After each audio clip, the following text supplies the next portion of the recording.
Statement था कि हम दोबारा बाबरी मस्जिद बना देंगे, वो भी मुझे याद है। नहीं, मेरा ऐसा कोई स्टेटमेंट ना दिखा सकते आप, न है कि हम दोबारा बाबरी मस्जिद बनाएंगे। क्यों मेरा आपने नहीं कोई कहा स्टेटमेंट कि जब दोबारा मुसलमानों की हुकूमत आएगी तो फिर दोबारा से बाबरी मस्जिद नहीं, बना दी जाएगी? ये तो बिल्कुल नहीं, सोशल मीडिया बिल्कुल पे चल रहा था। अच्छा ठीक है। बिल्कुल नहीं। सोशल मीडिया पे जो चल रहा है, आप देखिए मेरा जो बयान है, मेरा बयान ये है कि आज जो है सुप्रीम कोर्ट ने ये कहते हुए कि हमें ऐसा कोई सबूत नहीं मिला कि मंदिर तोड़कर बाबरी मस्जिद बनी हो। 1949 में जो मूर्तियां रखी गई वो गलत तरीके से रखी गई।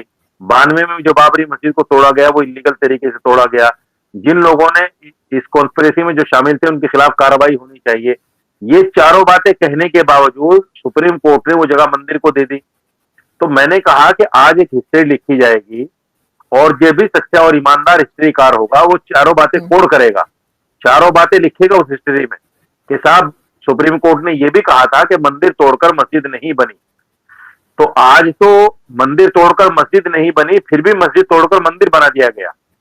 जब 100 साल के बाद, 150 साल के बाद इस हिस्ट्री को पढ़ा जाएगा तो मैंने ये कहा कि उस वक्त पढ़ने के बाद भी मुसलमान यकीनी तौर पर रिएक्ट करेगा कि साहब मंदिर तोड़कर तो मस्जिद नहीं बनी थी, लेकिन मस्जिद तोड़कर मंदिर जरूर बनाया गया। तो मुसलमान तो रिएक्ट करेगा हिस्ट्री पढ़कर। जब गलत हिस्ट्री के बल पर बाबरी मस्जिद को तोड़ दिया गया तो सही हिस्ट्री जब पढ़ेगा तो रिएक्ट तो होगा ना। मैंने ये नहीं कहा कि बाबरी मस्जिद बनाए मैं बनाऊंगा। रिसेंटली आपने कहा कि आपने बीजेपी को वोट दिया है। पाकिस्तान में और कई जगह पर एक इम्प्रेशन ये है कि बीजेपी जो है वो एंटी मुस्लिम जमात है। साथ आरएसएस के बारे में भी बात की जाती है और कहा जाता है कि इंतहा पसंद तंजीम है और मुसलमानों पे बड़ा जुल्म करती है। एकाएक आपने कैसे पलटा खाया और आपने अचानक से बीजेपी को वोट दे दिया, हुआ क्या है? नहीं देखिए, वोट देना इसको पलटा खाना नहीं कह सकते आप।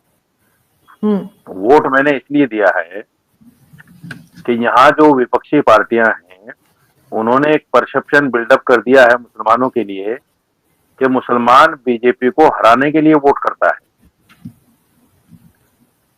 और एक और परसेप्शन ये है मुसलमानों के लिए कि मुसलमान कांग्रेस, आम आदमी पार्टी और समाजवादी को छोड़कर कहीं नहीं जा सकता। तो मुझे ये दोनों परसेप्शन खत्म करने थे। मुझे अपने समाज को एक संदेश देना था कि जिन लोगों की ये गलतफहमी है कि मुसलमान कांग्रेस को छोड़कर कहीं नहीं जा सकता या समाजवादी को छोड़कर कहीं नहीं जा सकता या आम आदमी पार्टी को छोड़कर कहीं नहीं जा सकता, उस संदेश से, उस परसेप्शन से हमें बाहर निकलना है। ये मेरा संवैधानिक अधिकार है, मैं किसी भी पार्टी को वोट कर सकता हूं। और बीजेपी मुसलमान के लिए अछूत नहीं है कि बीजेपी को मुसलमान वोट कर ही नहीं सकता। आप देखिएगा पिछले इलेक्शन में भी 8 से 9% मुसलमानों ने वोट किया है बीजेपी को, और इस इलेक्शन में भी आंकड़े आ रहे हैं कि 11% मुसलमान वोट कर रहे हैं दिल्ली में। तो सवाल ये है कि हम मुसलमान के लिए सारी पार्टियां बराबर हैं, क्योंकि कांग्रेस का जो अध्यक्ष है वो भी हिंदू है, समाजवादी का जो अध्यक्ष है वो भी हिंदू है, आम आदमी पार्टी का जो अध्यक्ष है वो भी हिंदू है, बीजेपी पार्टी का अध्यक्ष भी हिंदू है। तो हमारे लिए तो सब बराबर है। हमारे लिए संविधान से ज्यादा ना कांग्रेस हमें दे सकती और ना हमारे जो संवैधानिक अधिकार हैं वो भाजपा हमसे छीन सकती। तो फिर हम इस डर में, इस भय में क्यों जिए कि साहब बीजेपी आ जाएगी तो हमारा वोट राइट भी छीन लेगी या हमें हिंदुस्तान से निकाल देगी। इस डर और इस भय में हम क्यों जिए? मुसलमान हिंदुस्तान में बाई चॉइस रहा है, हमारे लिए कोई मजबूरी नहीं थी। रास्ते खुले हुए थे, जा सकते थे हम भी आपकी तरह पाकिस्तान, लेकिन हम नहीं गए। हम इसलिए नहीं गए क्योंकि हम अपने वतन की मिट्टी से ज्यादा प्यार करते हैं। और आज भी हिंदुस्तान में नेशनल म्यूजियम में एक लिस्ट लगी हुई है जिन्होंने जंग आजादी में कुर्बानियां दी हैं। उसमें करीब 67,000 नाम हैं, जिसमें 37,000 नाम मुसलमानों के। एक बहुत बड़ा आंकड़ा जो है वो मुसलमानों के नाम का लिखा हुआ है वहां, कि मुसलमानों ने 37,000 मुसलमान जो है उस लिस्ट में लिखे हुए हैं, 67,000 में, जो बड़ा आंकड़ा है तमाम दूसरी कौमों और दूसरे धर्मों के लोगों से। तो जब हमने इस देश को आजाद कराने के लिए इतनी बड़ी कुर्बानी दी है तो फिर हम नजरें झुकाकर क्यों जिए?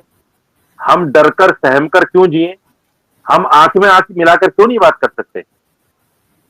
हम अपने आप को दूसरी पार्टियों से अगर वोट करें तो ये कहकर वोट क्यों नहीं कर सकते कि आप मेरी कौम के लिए क्या करोगे, मुझे कितना मेरा अधिकार दोगे?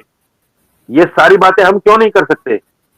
उस रास्ते को सही करने के लिए, उस डर को खत्म करने के लिए, और हिंदुस्तान में हिंदुस्तान को जैसे दूसरे लोग जी रहे हैं सीना तान कर, हम भी उसी तरह सीना तान कर जिए, उस डर को खत्म करने के लिए मैंने ये वोट किया है।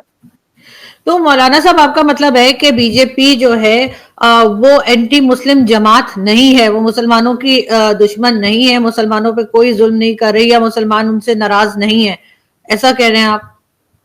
देखिए, किसी भी पार्टी की अगर कोई नीति मेरे समाज के खिलाफ, मेरे धर्म के खिलाफ, मेरे देश के खिलाफ जाएगी, तो मैं कल भी बोलता था उसके लिए, आज भी बोलूंगा और आने वाले कल में भी बोलूंगा।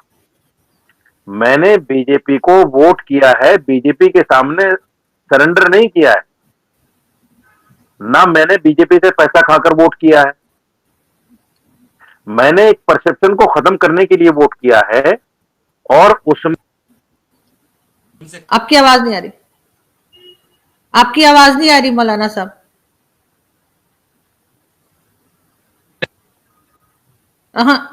एक मिनट, एक मिनट, आपकी और आवाज नहीं मैं आ रही। अपने समाज, जी जी जी जी, अब ठीक है जी, जी। मैं अपने समाज से उस डर को खत्म करने के लिए मैंने वोट किया है। और मैं फिर कहता हूं, अपने समाज को एक अपील करना चाहता हूं, हमारी कुर्बानी दूसरे धर्म के लोगों से कहीं ज्यादा है देश को आजाद कराने में, इसलिए हमें डरकर नहीं जीना है, हमें खौफ की जिंदगी नहीं जीनी है हिंदुस्तान में।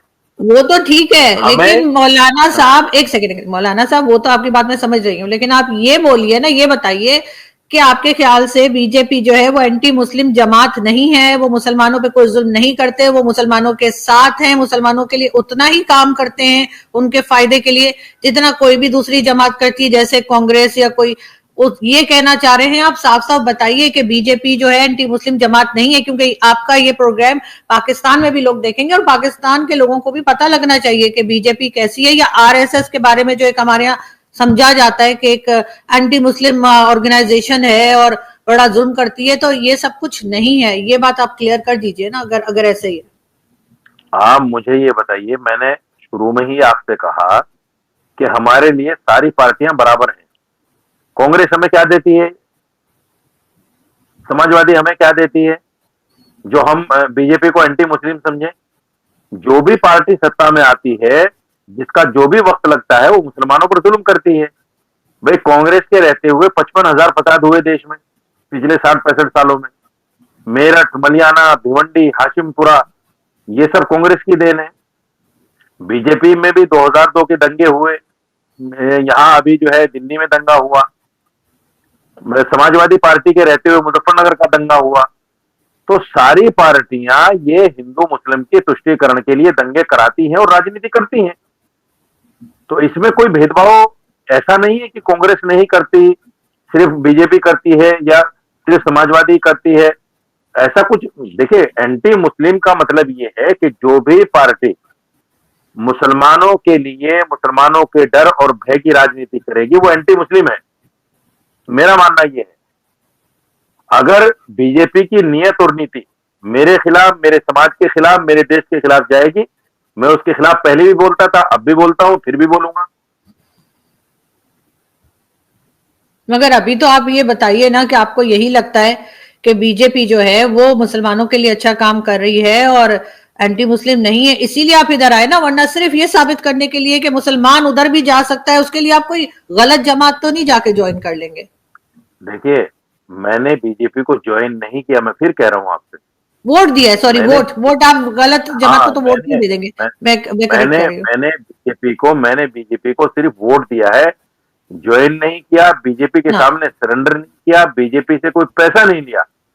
इसलिए मैं डंके की चोट जो बीजेपी के मुसलमानों के खिलाफ मुद्दे हैं उन पर पहले भी बोलता था, आज भी बोलूंगा, कल भी बोलूंगा। दोस्तों ये है साजिद रशीदी। 5 तारीख को दिल्ली में जब चुनाव हुए उसके बाद शाम को उन्होंने एक वीडियो जारी किया और वीडियो में कहा कि इन्होंने बीजेपी को वोट दिया है और क्यों किया है उस पर इन्होंने कहा कि कोई पूछना चाहे मेरे से सवाल तो पूछ सकता है। अब पाकिस्तानी पत्रकार आरजू काजमी ने इनको अपने शो पर बुलाया, वहां पर पूछा कि भाई आपने तो कहा था कि बाबरी मस्जिद जहां बनी थी वहां दोबारा बनेगी, आप बीजेपी को वोट देकर आए हैं जिसको आप एंटी मुस्लिम मानते हैं। तो इन्होंने कहा कि भाई बीजेपी को वोट इसलिए दिया है ताकि लोगों की मानसिकता जो मुसलमान समाज में बनी हुई है कि बीजेपी एंटी मुस्लिम है वो खत्म हो जाए। भाई अगर तुमको खत्म करना था ना तो चुनाव वाले दिन सुबह ये वीडियो बोलते और अपील करते मुसलमानों से कि भैया आप वोट डालने जाना तो बीजेपी को वोट देना, ना कि आम आदमी पार्टी या कांग्रेस को देना। अपने आप को हाईलाइट में लाने के लिए आप इस तरह की वो बातें करते हैं, है ना।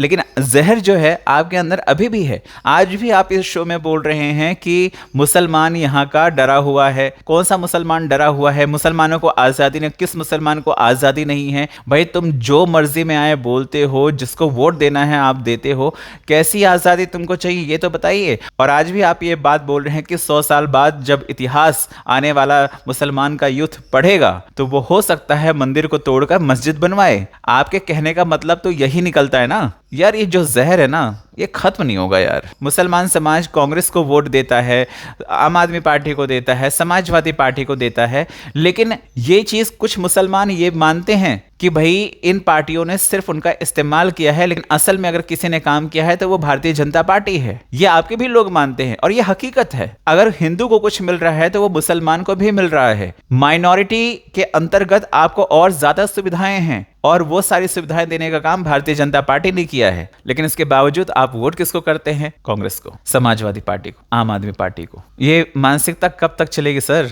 है ना। और जिस इतिहास की आप बात करें कि 100 साल बाद इतिहास दोहरा जाएगा, भाई मंदिर जहां था वही मंदिर बना है, समझे। इसके बावजूद मस्जिद को भी उस एरिया में स्थान दिया गया है। आप लोग नहीं समझेंगे भाई। आप लोगों का क्या कहना है कमेंट करके बताएं। चैनल पर अगर नए हैं तो चैनल को सब्सक्राइब जरूर करें। जय हिंद, जय भारत।